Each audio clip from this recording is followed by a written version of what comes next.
पुनः यतिखेर सार्वजनिक चाहिँ पछिल्लो समय मन्त्री परिषद लगायतका सम्पूर्ण चाहिँ मन्त्रीहरूको यतिखेर सार्वजनिक रूपमा चाहिँ सम्पत्तिहरू चाहिँ बाहिर आएको क्रममा यतिखेर सम संस्कृति पार्टीका हर्का साम्पाङको पनि यतिखेर उहाँले पनि सार्वजनिक गर्नुभएको छ र उहाँले तपाईको चाहिँ विगतमा लामो समयदेखि विदेशमा जानुभयो, विभिन्न ठाउँमा बसेर दुःख गर्नुभयो, तर यतिखेर उहाँको जम्मा जम्मी 2 तोला सुन र केही पैसा ब्याङ्क ब्यालेन्स 2-4 लाख मात्रै छ है भन्ने हिसाबले उहाँले स्ट्याटस सेयर गर्नुभएको छ। तर तपाईको चाहिँ अब योभन्दा अगाडि जुन हिसाबले सार्वजनिक भयो, जसको खासै व्यापार देखिएन, खासै व्यवसाय देखिएन, तैपनि उहाँहरूको करोडौँ पैसा हैन रोपनीका रोपनी जग्गा देखियो के।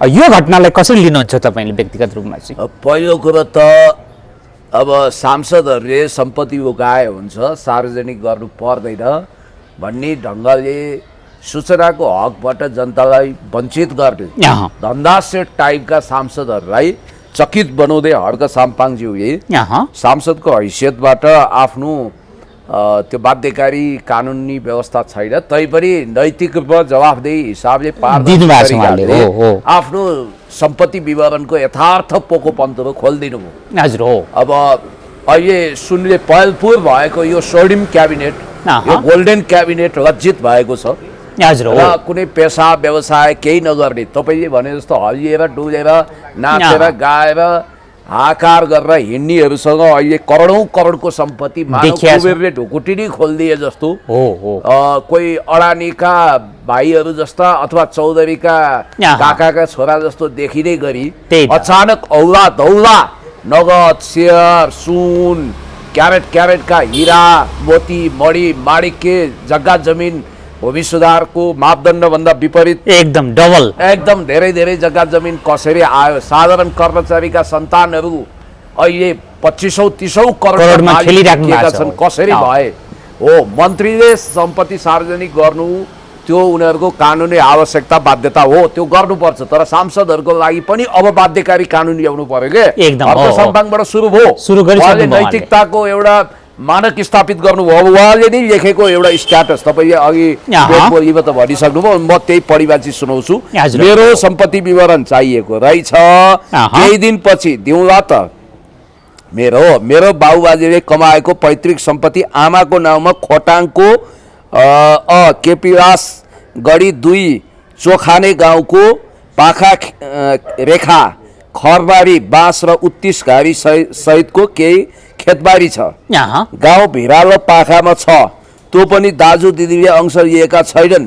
मेरो नाउँमा केही छैन, 4-5 तोला सुन वैदेशिक रोजगारीबाट जोडिएको होला, ब्याङ्क ब्यालेन्स 2-4 लाख होला, सार्वजनिक गर्नेछु, केही छैन मेरो नाउँमा भन्नुभयो। यति भनेपछि सार्वजनिक गर्नु पर्दैन होला नि त, यही नै सार्वजनिक पाइ अब 2-4 कोही त अब बेइमानहरूले 2 + 4 = 6 निकाल्देला। यस्ता धन्दा सेटहरू छन्, किन एक्चुअल ब्याङ्क ब्यालेन्स नदेखाएको ट्रान्सफर गर्न हो कि क्या हो भन्नुभन्। धरानको त्यो घर नि भन्नुभन्, उहाँको दाजुको हो है, दाजुको होइन। मलाई पनि पहिला भ्रम थियो, एउटा सामान्य घर त हर्क साम्पाङ बनाउनु हुन्छ भनेको, त्यो पनि उहाँको होइन रहेछ, उहाँको लाउरे खाएको दाजुको रहेछ भन्ने कुरो भनेपछि हर्क साम्पाङ जस्तो वैदेशिक रोजगारको लागि इराक थर्ड कन्ट्री गएको व्यक्तिसँग आज आफ्नो घर बनाउने तागत छैन। कहाँबाट यी मन्त्रीहरू, यी अहिले धन्दा सेठ टाइपका सांसदहरूसँग यो औला दौला रातारात महँगा महँगा गाडी, महँगा महँगा अपार्टमेन्ट, एकदम गाडी घोडा हिरा मोती मणि माणिक्य पहलपुर सुन कहाँबाट आयो? जग्गा जमिन भूमि सुधारको मापदण्डभन्दा विपरीत कहाँबाट आयो? शाबाश हर्क साम्पाङज्यू, क्या बात! आफ्नो सम्पत्ति सार्वजनिक गरेर तपाईँले एउटा मानक र मूल्य स्थापित गर्नुभएको छ। त्यसो त भिक्टर ह्युगोको एउटा भनाइ छ, गरिब हुनु अभिशाप होइन, तर गरिब भएर जन्मिएर गरिबीमै मर्नु चाहिँ अभिशापको अपराध नै गल्ती हो। तर त्योभन्दा पनि महागल्ती, अपराध, भयानक अपराध चाहिँ अनियमित तरिकाले लुटपाट गरेर चोरेर लुटेर काटेर धन कपाउनु चाहिँ गरिब हुनुभन्दा कैयौँ गुणा अपराध हो भनेर भिक्टर ह्युगो, जसलाई चिनिया महामहिम राष्ट्रपति सी जिनपिङले आफ्नो आदर्श लेखक मान्नुहुन्छ, उहाँले भन्नुभएको छ। यो तोल्स्टोय जो आफै हजारौं हजार एकड जमिनको मालिक हुनुहुन्थ्यो, अन्ना करेनिया अनि त्यसपछि वार एन्ड पिस जस्तो महान कृतिका लेखक, आदर्शवादी लेखक, बुद्धवादी लेखक जसको प्रेरणाबाट गान्धीले पनि भारतमा स्वतन्त्रता सङ्ग्राम सुरु गर्नुभएको विश्वास गरिन्छ। टोल्स्टोयले के भन्नुभयो? शासक भइसकेपछि आदर्शमा रहनुपर्छ, मूल्यमा रहनुपर्छ। र आइडल स्टेटमा प्लेटोले त भनेकै छन्, चरित्र, नैतिकता, इमान्दारिता, मूल्य, मान्यताको कसीमा दरो खरो जाँचेको व्यक्ति मात्रै आदर्श राज्यको शासक हुन लायक हुन्छ। तपाईँलाई एउटा कुरो भन्छु, हर्क साम्पाङज्यूको अर्को मार्मिक स्ट्याटस पनि यहाँ आएको रहेछ। एउटा गीतको तुक्कालाई उहाँले भाकालाई समाउनु भएको छ। यहाँ चाहिँ के रहेछ भने, नेतालाई धनी हुने अनुमति हुँदैन जबसम्म देश गरिब रहन्छ, नेतालाई हाँस्ने अनुमति हुँदैन जबसम्म देश रहिरहन्छ। वाह, क्या बात हो नि। वास्तवमा भन्ने भने जनता घाँस बाँस कपास शिक्षा स्वास्थ्य सुरक्षाको आवश्यकताद्वारा तडपिएका छन्। भोइ मान्छेहरूले सिटामल खान सकेका छैनन्, चिसो चुलो जल्न सकेको छैन, केटाकेटीहरूको बोर्डिङ फी भर्न सकेको छैन। हरेक बिहान घरबेटीको ढक ढक ढक ढक ढक आवाजले सातो जान्छ मानिसहरूको। महँगीले आकाश छोएको छ, बजार भाउ हत्ते छुइएको छ। आफूले उत्पादन गरेको फसल, आफूले उत्पादन गरेको खाद्य सामग्री कौडीको मोलमा बेच्नु छ। त्यही सामान किनेर ल्याउँदाखेरि हिरा सुन सरह महँगो छ। कृषिमा हामी आत्मनिर्भर छैनौँ। तर यो देशमा नेता भनौँदाहरू, बिचौलिया भनौँदाहरू दिन दुगुना रात चौगुनाको दरले एकदमै फस्टाएका छन्। हिजो नेपो बेबी, नेपो किड्स भनेर अरूलाई गाली गर्ने, अर्काको घर जलाउनेहरूसँग आज त औला दौला अरबौँको नगद रहेछ, अरबौँ करोडौँ पैसा सम्पत्ति रहेछ, गाडी घोडा, पानी बाँड्नेसँग तपाईँको बियर बेच्ने भन्दा बढी पैसा देखियो नि। म आउँछु, सुन्नुहोस्, तपाईँलाई एउटा कुरा भन्छु। यस्ता मन्त्री जसको बुवा पहिला भरिया काम गर्नुहुन्थ्यो, एकदम हो, भरिया भने के, बिहान बेलुका ह्यान्ड टु माउथ भन्छ नि, हात मुख जोर्न, चाउलो पकाउन समस्या भएपछि मान्छेले बाध्य भएर भारी बोक्छ। धोतीको सिङ र घोडाको पिङ हुँदा पनि भारी बोक्न विवश हुन्छ। एकदम हो त्यस्तो नाजुक हालतको व्यक्ति, रहस्यमय व्यक्ति, क्लबहरूमा डान्स गर्ने, डिस्को डान्स गर्ने व्यक्तिसँग आज नेपाल सरकारको भूमि सुधारको मापदण्डभन्दा धेरै पहाडमा 70 रोपनी भन्दा बढी राख्न पाइँदैन जग्गा भनेको छ। तर नेपाल सरकारको मापदण्ड विपरीत, उसँग हुन्छ 230 रोपनी जग्गा। त्यसमा बाजेको जग्गा पनि भन्ने कुरा आयो। सुन्नुहोस् न, त्यो ककसको नाममा खरिद गरेको छ, के छ त्यो त पारदर्शी होला। अब कहाँ गएर धनकुटा भोजपुरतिर जग्गा किने अवस्था, धनकुटामा त्यही त सुन्नुहोस्। अब अर्को करोडौँको सेयर, महँगो गाडी, लग्जरी विलासी महल कहाँबाट आउँछ यो? त्यही त होइन। अब अर्को एकजना साधारण कर्मचारी, ब्याङ्कको, राष्ट्र ब्याङ्कको साधारण कर्मचारी हो। साधारण भन्नाले निर्देशक भने कुनै गभर्नर होइन, गभर्नरले पनि 25-30 करोड कमाउन सक्दैन। एकदम हो भनिन्छ। हाम्रो भरत जङ्गमजीले राम्रो चिन्नु हुँदो रहेछ, रमेश कुमार पोखरेलज्यू। ए हजुर हजुर, उहाँ राष्ट्र ब्याङ्कको निर्देशकबाट सेवानिवृत्त भइसक्नु भएको, रिटायर्ड हुनुभयो। उहाँले हुन त इन्टरनेसनल मोनिटरी फन्डमा काम गरेको, IMF के हवाला दिनुभएको छ। ए हजुर, मेरो पिताको औला दौला पैसा थियो, सम्पत्ति थियो भन्नुभएको छ। तर एउटा साधारण कर्मचारीले भत्से हद भए 4-5 करोड कमाउने हो। त्यही हो त्यही हो। विद्या अब भनौँ न, केपी शर्मा ओलीज्यूको श्रीमती राधिका साक्य पनि त्यही पदबाट रिटायर हुनुभयो, जो सस्मित पोखरेलको बुवा हुनुभयो। त सस्मित पोखरेल विद्या अनि राधिका साक्यले चाहिँ एउटा घर बनाउँदा हाहाकार हुने, त्यही त, त्यो पनि जनजी आन्दोलनमा जलाइयो। हो, त्यो पनि जलाइयो। अब सस्मित पोखरेलको 25 करोडको सम्पत्ति कहाँबाट बर्स्यो? कुन ठाउँबाट बर्स्यो? ब्याङ्कको कर्मचारीको 25 करोडको सम्पत्ति कसै गरी पनि हुँदैन। तपाईँको ट्याक्स तिरेको सिइओहरूले पनि मुस्किलले 10-15 करोड कमाउला। 25 करोड भने धेरै ह्युज एमाउन्ट हो।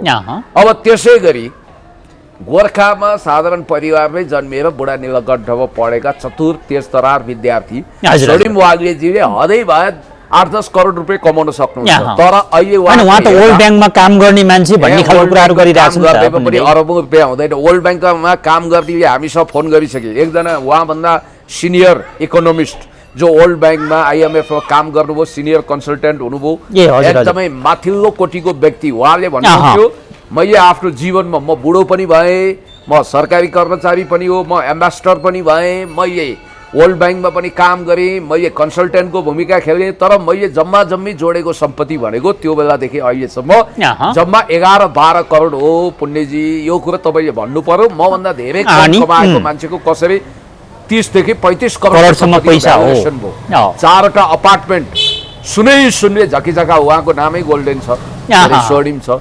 यो कसरी सम्भव भयो भन्नाले हिजो काङ्ग्रेसी कोत्राबाट राष्ट्रिय योजना आयोग जानुभयो।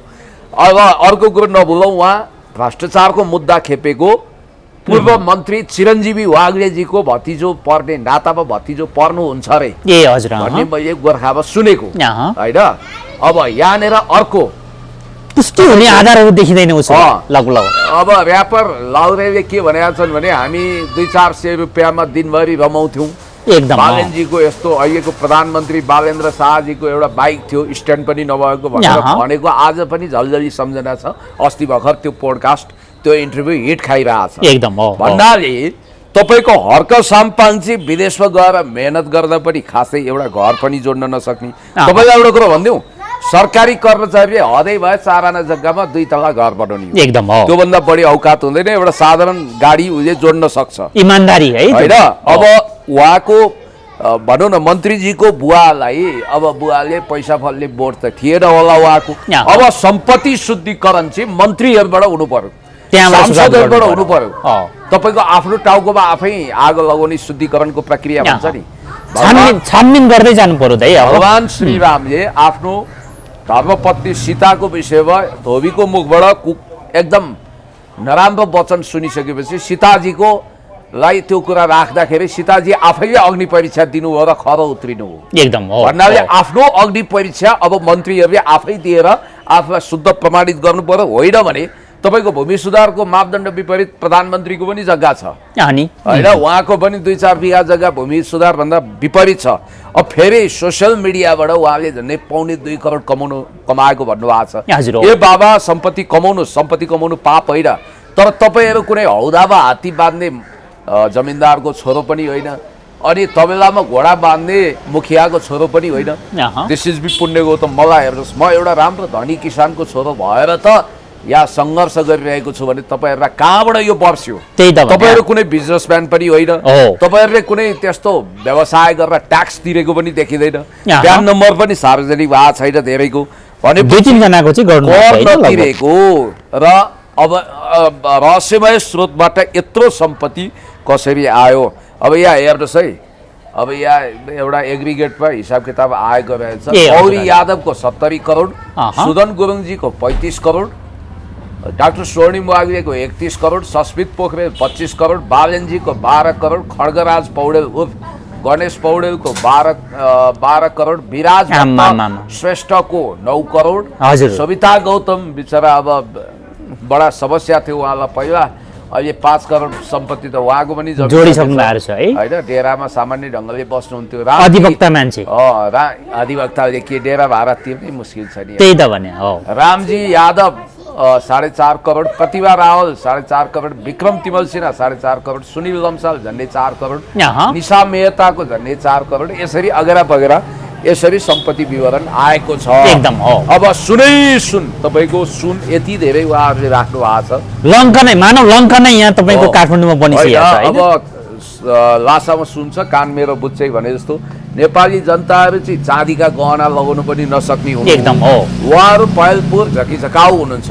अनि त्यसपछि हुन त एउटा व्यङ्ग्यात्मक कार्टुन पनि आएको थियो, जुन क्याबिनेटमा स्वर्णिम हुनुहुन्छ त्यो क्याबिनेटमा सुनको के अभाव, स्वर्ण गोल्डेन हो भनेर पनि भनिरहनु भएको थियो। र अब फेरि मानौ सुनको लङ्का त यहीँ आयो एकदम भने जस्तो भयो कि भएन? जनतालाई गरिबीको चमेली बोलिदिने कोही छैन भने जस्तो महँगीले आकाश छोएको छ, गरिबी ज्यानमारा तरिकाले बढेको छ, एकदम रेमिटेन्स घटेको छ, प्रति व्यक्ति आय घटेको छ, देशमा अत्याचार छ, दुराचार छ, पापाचार छ, लुटतन्त्र छ भनेर तपाईँहरूले हाकार गर्नु, हिजोहरूलाई नेपो बेबी नेपो किड्स भनेर आगो जोस्नुभयो। आज तपाईँहरूको यो औला यो थामी नसक्नु थेगी नसक्नु सम्पत्ति कसरी आयो यसको विवरण दुधको दुध पानीको पानी छुट्टिने गरी दिनु पर्यो, सबको दिनु पर्यो, सब 101 सम्पत्ति शुद्धिकरण हुनु पर्यो र अब मन्त्रीहरूबाट सुरु गर्नु पर्यो। अब म त यहाँ के सुन्दैछु भने 48 सालपछि सम्पत्ति शुद्धिकरण गर्ने अभियान पनि यही कारण तुइन्छ।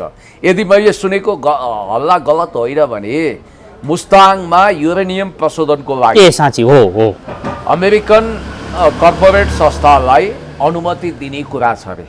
यो भयो भने अनि यो त पहिला नै दिइसकिएको छ भन्ने पनि हल्ला सुनिन्छ नि पहिला त्यहाँ छैन त्यो त्यसरी साटक सुटुक हुँदैन यसमा दुई देशको बिचमा सहमति हुनुपर्छ भन्ने बित्तिकै अब हर्क साम्पाङज्यूले उठाएको कुरो त ठिक हो सबैले आफ्नो विवरण सार्वजनिक गर्नै पर्छ होइन स्रोत नखोजेको सम्पत्ति जफत हुन्छ र कानुनी सजाय पनि भोग्नुपर्छ किनभने ट्याक्स तिर्नु पर्यो नि एकदम मैले भनिरहेको छु धनहरू 4-5 प्रकारको हुन्छ एउटा कालो धन हुन्छ घुसखोरीबाट कमिसनबाट प्राप्त भएको अवैध सम्पत्ति जसले 3 पुस्ता पनि देख्न पाउँदैन 3 पुस्ताभन्दा 4 पुस्ता देख्न पाउँदैन भनिन्छ हो त्यस्तो कालो धन भ्रष्टाचार रिश्वतबाट प्राप्त गरेको कालो धन अर्को सेतो धन पौरख गरेर एकदमै तपाईँको घोटिएर हाड घोटेर तपाईँहरूमध्ये कति विदेश बस्नु त्यहाँ हात पाखुरा बजाउनु यहाँ मेहनत गरी यो सबै हाम्रो वैध आर्जित सेतो धन हो भनेको पसिनाबाट बगाएर परिश्रमको धन भयो हैन अर्को रातो धन रगत कटकटिएको वा आँसु उत्पत्तिएको धन रातो धन भन्छ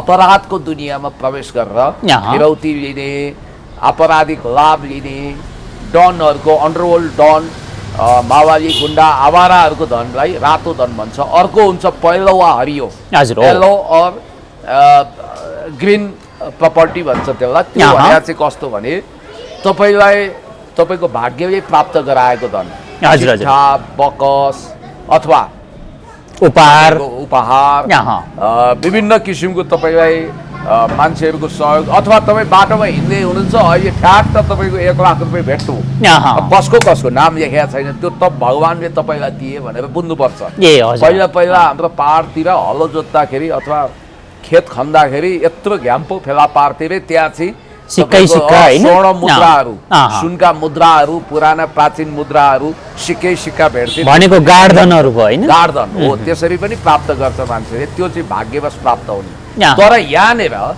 यो 8-10 वर्षसम्म नाचेर जीवन निर्वाह गर्ने कुनै पेसा पनि देखिँदैन व्यवसाय पनि देखिँदैन अहिले सबका सब सांसदले कहाँबाट गाडी चढिरहेछन् विपक्षी दलमा बसेर ट्याउट्याउ गर्ने एकजना सांसदको पनि हो यहाँ अब यो रासपावालाले थाहा पाएर तपाईँ ठुला कुरा नगर्नुहोस् विदेशी एजेन्ट भनेर हामीलाई ननङ्ग्याउनुहोस् तपाईँको पनि 3 पुस्ते जन्मकुण्डली थाहा छ तपाईँ पहिला कुन हालतमा हुनुहुन्थ्यो अहिले तपाईँ कति एकदमै माडवारी जस्तो हुनुभएको छ हामी सबलाई थाहा छ भनेर तर्साएछ उहाँ पनि अहिले बोल्न छोड्नु भयो होइन हर्कजीले तपाईँको यति बेला तपाईँको चाहिँ हामी मिल्नै खोज्दाखेरि बिचमा बिचौलियाले मिल्न दिएन भनेर भन्नुभएको छ यो कसलाई भन्न खोज्नु भएको यो किन भन्न खोजिएको कसो मिल्न खोज्नु भएको थियो कसले दिएन भन्ने कुरो त डिटेल्स आएको छैन अमूर्त कुरा छ मेरो विचारमा हर्क साम्पाङज्यू र बालन शाहजी भनेको नदीको 2 किनार हो एउटा सभामुख प्रकरणबाट उपसभामुख प्रकरणबाट उहाँ भावुक हुनुहुन्न मलाई थाहा छ होइन उहाँले परिपक्व राजनीति गर्नुपर्छ किनभने यहाँनिर राष्ट्रघातको दुर्गन्ध आउन सक्छ धेरै कुरा हुन सक्छ अब हेर्नु न नेपालका सांसदहरू अब विगतमा पनि प्रदीप गिरीको भाषण कपी एन्ड पेस्ट गरेको आरोप त यी महानुभावलाई लागेको थियो अहिले त भारतीय पूर्व प्रधानमन्त्री अटल बिहारीको भाषणलाई अटल बिहारी वाजपेयीको भाषणलाई हुबहु रिठो नबिराइकन सकल अनुसार नकल उतार्ने ज्ञानबहादुर साई ज्ञानेन्द्र साईजीको भाषण सुनौ त हजुर ल सुन्नुहोस् है त पहिला अटल बिहारी वाजपेयीको भारतको पार्लियामेन्टमा गरेको भाषण सुन्नुहोस् सुन्नु है का खेल तो चलेगा सरकारें आएंगी जाएंगी पार्टियां बनेगी बिगड़ेंगी मगर ये देश रहना चाहिए इस देश का लोकतंत्र अमर रहना चाहिए सम्माननीय सभामुख महोदय सत्ताको खेल त चलिरहन्छ अटल बिहारीले के भनेको थियो सत्ताका खेल त चल्ता रहेगा ज्ञानेन्द्र साईले के भन्नुभयो सत्ताको खेल त चलिरहन्छ अब के भन्नुहुन्छ समीकरण भत्किन्छ बिग्रिन्छ एकचोटि फेरि सुन्नु है अटल बिहारी वाजपेयीजीको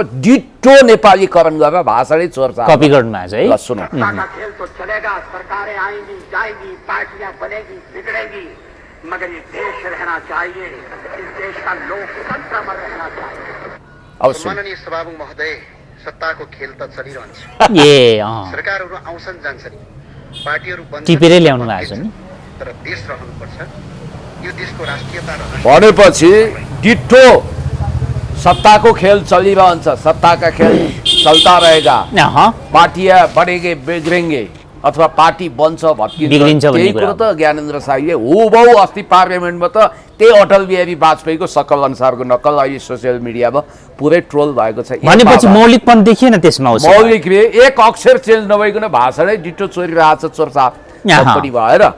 त्यसकारण कसैले उनलाई प्रखर वक्ता ठान्छ भने त्यो दृष्टि दोष हो। एकदम यसरी बोल्न सक्नु पर्यो। दिस इज बी पुण्य गौतम, स्पोन्टेनियस, न कसैको प्रभाव छ न कसैको दबाब छ न तपाईलाई जहाँबाट जुन ठाउँबाट चाहिँ तपाईको प्रश्न आए पनि सामना गर्न सक्नुहुन्छ, मजाले बोल्न सक्नुहुन्छ। पुण्य त यतिखेर जस्तो हर्क साम्पाङजीले एउटा रेस्क्यु प्लस अनि एउटा फाउन्डेसन चाहिँ हामी चाँडै एउटा चाहिँ बनाउँदै छौँ भन्ने खालको कुराकानी गर्नु भएको छ भनेपछि तपाईको यो फाउन्डेसन अथवा रेस्क्यु बन्न त पक्कै पनि यसको लागि पनि त कुनै स्रोतहरू चाहिएला हैन, आर्थिकहरू कलेक्सन गर्नु पर्ला, पक्कै पनि पुण्य त पुण्यकै काम हो नि त यो पनि हैन र। एउटा भनाइ छ के मन चङ्गा त कचौरामा गङ्गा। तपाईले जब पवित्र मनले समाज सेवा मानव सेवाको बिडो उठाउनुहुन्छ नि, हजुर हो, जब तपाईँ सोच्नुहुन्छ कि मैले गरिब दुखी रोगी असहाय घाँस खोसिएका बाँस चुटिएका घाँसफास कपास शिक्षा स्वास्थ्य सुरक्षाको आधारभूत आवश्यकताद्वारा तडपिएका भुइँ मान्छेहरू हजुर हजुर हो, गाई बान्नेहरू होइन कि गाई बान्नेहरूको लागि केही गर्नुपर्छ भनेर सोच्नुहुन्छ भने चन्द्रमा दाइ नै हुनेछन्। भगवान तपाईँलाई सहारा गर्न कुनै न कुनै रूपमा आउनुहुनेछ। हजुर हो, हर्क साम्पाङज्यूले तुइनको पीडा देख्नै सक्नुभयो। बिचरा त्यो फुच्ची रुँदै रुँदै तुइन पार गरेको देख्न नसकेको हर्क साम्पाङले एकदम हो सुदूर पूर्वको एउटा युवा सांसद सुदूर पश्चिममा गएर तुइन विस्थापित गर्ने संकल्प लिन्छ। हजुर हो, सहयोगी मन र हातहरू अहिले पनि हुस्सु र कुहिरोले कठ्याङ्ग्रिएको छैन। खुल्यो हातहरू, औला दौला नभए पनि जति सकेको त्यति मद्दत गरे। एकदम जसले करोड आयो अब त पुगिसक्यो, अब हाल्नु पर्दैन भनिसक्नु भएको छ। भनिदिनु भयो कृपा तपाईहरुले अब नगद नारायण नपठाउनु होला, सहयोग नपठाउनु होला, यति नै पर्याप्त छ। It's too much, it's enough हैन। धेरै जनाले त तपाईको कटाक्ष गरेर जस्तो हर्काजीले तपाईको यतिखेर पश्चिममा गएर पुल बनाउने होइन, उहाँलाई त यस्ता खालको विकासहरू धेरै बनाउने खालको चाहिँ एउटा आवाज संसदमा उठाउनु पर्छ, कानुन बनाउन पठाएको उहाँले चाहिँ यो लक्ष्य एउटा गलत लिएर अगाडि बढ्नु भएको छ भन्ने हिसाबले बोलिराख्नु भएको छ नि त। त्यो फगटिया कुरा हो। म पहिला तपाईलाई के भन्छु भने उहाँले विभिन्न किसिमको परोपकार र मानव सेवाको लागि काम आट्नु मात्रै भयो भने चिता म पुर्याउँछु भन्ने टाइपले भगवान रूपी देश विदेशमा रहेका जनता चाहे सुम्नीमा पारुआङको कुरा गरौँ चाहे तुइन विस्थापित गर्ने कुरा गरौँ चारैतिरबाट सहयोगको वर्षा गर्छन्। उहाँ असाध्यै आर्थिक रूपमा पारदर्शी मान्छे हुनाले उहाँले आवश्यक भन्दा 1 कौडी 4 आना बढी पनि लिनुहुन्न, जति आवश्यक हो त्यति मात्रै उहाँले ग्रहण गर्नुहुन्छ। अब अहिले उहाँलाई झुटा आरोप लगाउने सरकारी तेल बेसारले सेतै दारी कपाल फुलाएर हिँड्ने गर्ने गाँजालाई वैधानिकता दिनुपर्छ भनेर देशलाई अफिमचीको देश बनाउने र त्यस्ता व्यक्तिले यो हेर हर्के अब कुकुर र हड्डी फ्याके जस्तो के फ्याँकिदिएको थियो बालन सरकार भनेर अपमानपूर्वक पुरै तपाईको वाहियात किसिमले प्रोपोगन्डा चलाइरहेको एकदम हो। म उहाँलाई के भन्छु भने अब विगत पनि भुल्नु हुँदैन तपाईले, किनभने विगतमा अब विगतदेखि अहिलेसम्म पनि मुद्दा सिद्धिया छैन भनेपछि आफ्नो 4.5 करोडको मुद्दा अख्तियार मार्फत सर्वोच्च अदालतमा विचाराधीन छ। क्लिन चिट पाउनु भएको छैन उहाँले, क्लिन चिट पाउनु सर्वोच्च अदालतमा मुद्दा अहिले पनि चलिरहेको छ भन्ने बित्तिकै ठुला कुरा गर्ने अनि पेन्सन इटिङ एटेन्सन सिकिङ टाइपको कुरा गर्ने। त्यस कारणले गर्दाखेरि तपाईले 1 रुपैयाँ काहीँ लगानी पनि गर्नु भएको छैन, कसैलाई तपाईले सहयोग पनि गर्नु हैन। उहाँले त तपाईको हर्काजीले सामाजिक सञ्जाल चलाउनु भयो, त्यहाँबाट अकुत पैसा कमाउनु भएको छ भन्ने हिसाबले कुराकानी गर्नु भएको थियो। यतिखेर सम्पत्ति सार्वजनिक गर्ने बेलामा त त्यो कुराहरू खासै देखिएन फेरि। बाबा अकुत कमाएको भयो कि अनि भीम उहाँले चाहिँ जुन जुन स्ट्याटस राखेर उहाँले कमाएको चाहिँ के खोलामा हाल्नु भएको छ। त्यही त उहाँले पनि त कमाइराख्नु भएको छ। इन फेसबुक धन्यवाद मलाई 1 रुपैयाँ पनि चाहिँदैन भन्नुभएको छ। आफै त्यही काम गर्दा आफूले गर्दा चाहिँ चमत्कार अरूले गर्दा बलात्कार भने जस्तो गलत परिभाषा। नितान्त यो चाहिँ आरोप मात्रै हो, नितान्त आरोपको निम्ति आरोप हो। त्यो त यस्तो हो नि तपाईँ भिडियो राख्नुहुन्छ, तपाईले डलरको खेती किन गरे भनेर भन्न पाइन्छ, तपाईले मेहनत गर्नु भएको छ, एकदम पसिना बगाउनु भएको छ, समय दिएको छ, तपाईको खेतीपाती लगभग नगदे बाली हो यो। हजुर हो, यो त तपाईको पौरख हो नि त। यसको लागि तपाईले कति सेक्रिफाइस गर्नु भएको छ, कति दौडिनु भएको छ, कति मेहनत गर्नु भएको छ, त्यो त सबलाई थाहा छ, हामीलाई थाहा छ। गफ गर्नेलाई सजिलो छ, कति रिस्क उठाउनु पर्छ, कति जोखिम लिनुपर्छ भन्ने थाहा छ। त्यसकारण सोसियल मिडियाबाट आएको उहाँको जे जति छ त्यो उहाँले ब्याङ्क ब्यालेन्सको रूपमा राख्नुभयो होला। हजुर हो। 4 लाख होला, 5 लाख होला, 10 लाख होला, कुन ठुलो कुरा हो? एकदम हो। अनि 4-5 लाख रुपियाँ ब्याङ्कमा छ भनेर त उहाँले अलरेडी भनिसक्नुभयो। उहाँ उपमहानगरको प्रमुख हुनुभयो, उहाँले तलब भत्ता बहिष्कार गर्नु भएको छैन, 2 पैसा लिनु नै भएको छ हजुर हो। होइन? त्यसकारण उहाँको पुर्ख्यौली पनि अलिअलि होला, साथीभाइले ल है यसो उ गरौँ भनेर कहिले माया पनि गर्नु हुँदो, त्यो लिनुहुन्न उहाँले व्यक्तिगत रूपमा। फेरि मलाई थाहा छ भनेपछि उहाँ जस्तो स्वस्थ पारदर्शी छोप्नको निम्ति केही नभएको र एक हिसाबले आर्थिक रूपमा चरिराङ्गै भनौँ न, केही पनि छैन के उहाँसँग, वास्तवमै छैन के। अर्को साथ राजनीति गर्नलाई साँच्चीकै उठजोगी फड्कार साला जता जाला उतै खाला, भोक्न पकारी पिर्न सुर्ता टाइपको व्यक्ति हो। हेर्नुहोस् यहाँ गरिबहरू भ्रष्ट हुन्छन् भन्ने रासपावालाले गलत भाष्य, गलत न्यारेटिभ स्थापित गराएको छ। खबरदार, म भन्छु सबै धनीहरू पनि भ्रष्ट हुँदैनन्, सबै गरिबहरू बेइमान हुँदैन। तपाईँको कृष्णप्रसाद भट्टराई नेपाली इतिहासको महानतम प्रधानमन्त्री गरिबै हुनुहुन्थ्यो। हजुर हो। मनमोहन अधिकारी पनि कुनै गरिबै भएर जानुभयो हैन? उहाँ पनि आर्थिक अवस्था कमजोर भएकै व्यक्ति हो।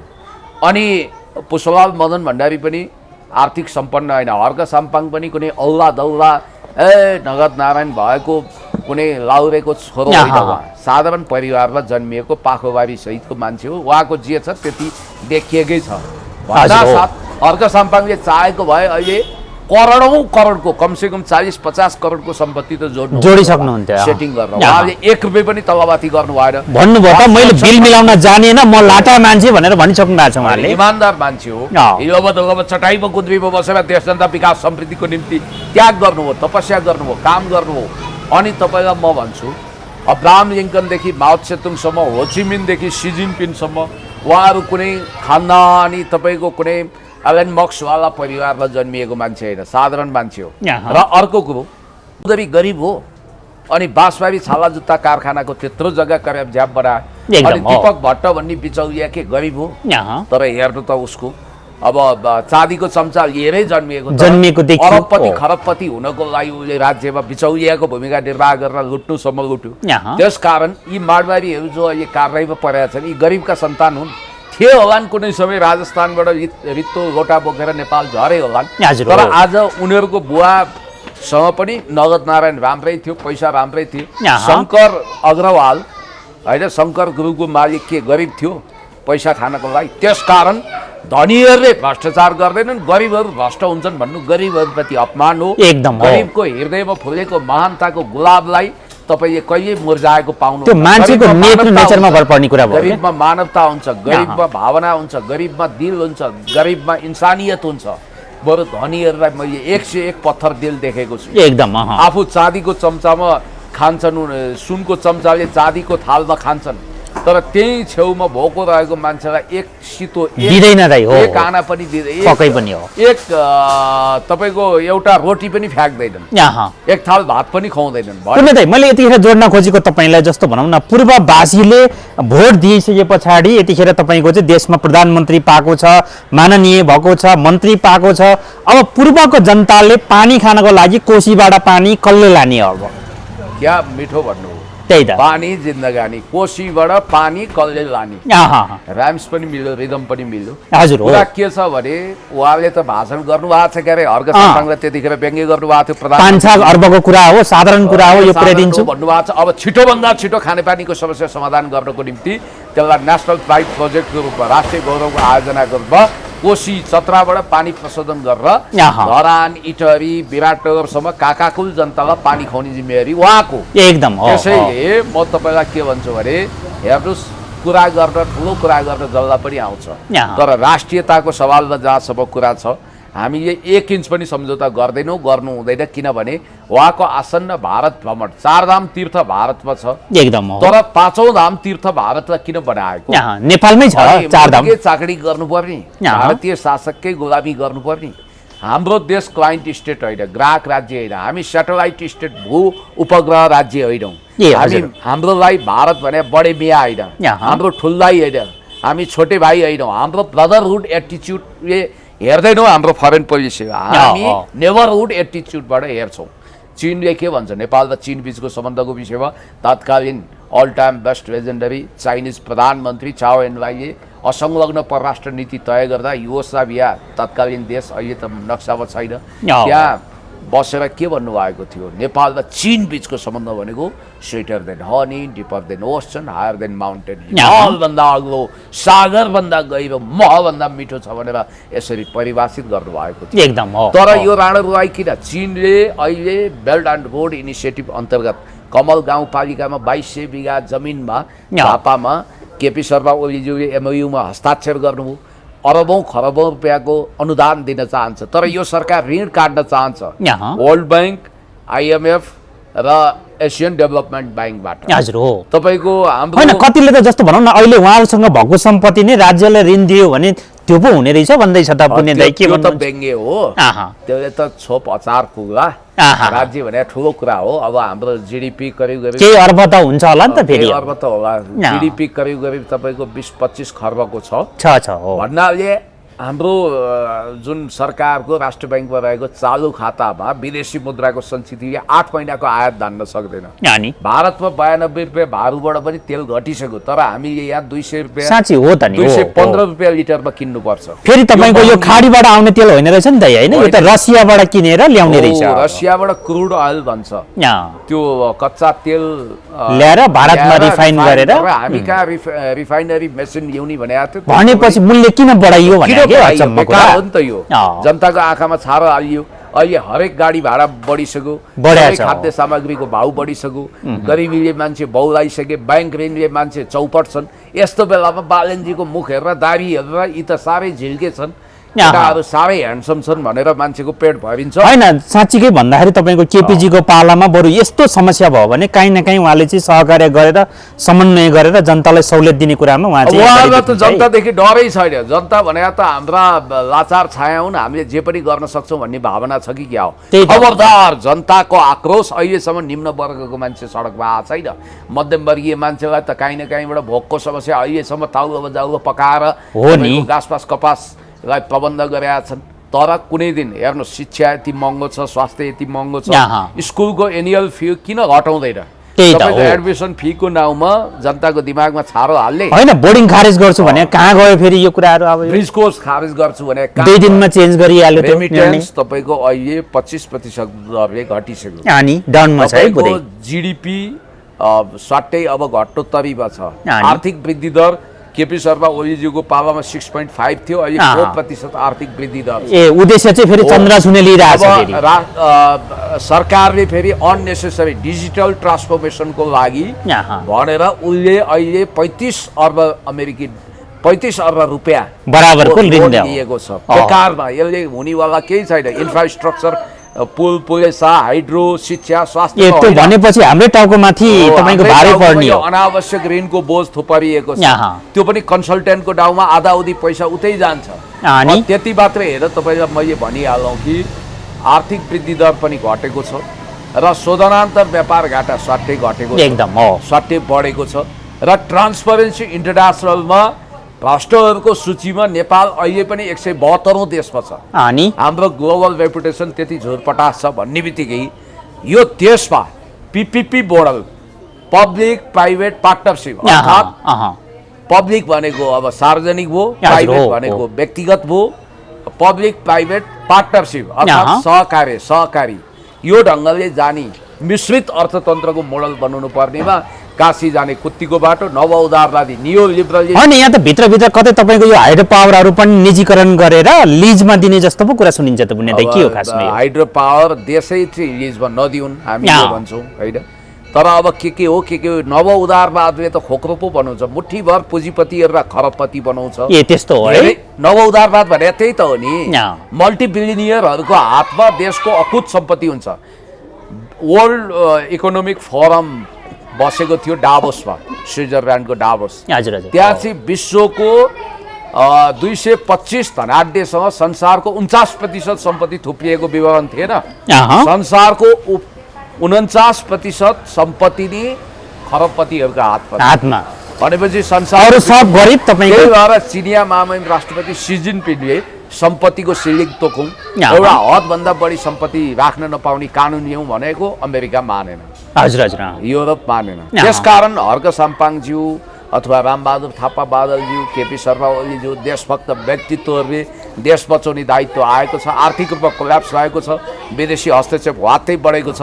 खबरदार, सुनले पहलपुर भएको, हिराले झकिझकाउ भएको, गाडी घोडा बङ्गला रहस्यमय तरिकाले आएको सांसद हिजोसम्म सडकमा हाहाकार गर्दै हिँड्ने होइन, तपाईँको अलिकति दरो नास्ता गर्न कसैको दारा घिच्याउनेहरू अहिले चिल्लो गाडीमा चढ्न लागेका छन्। अर्कालाई आरोप लगाउन सजिलो छ। अरूलाई चोर औँला नदेखाउनुहोस्, चारका औँलाले आफैलाई देखाउँछ।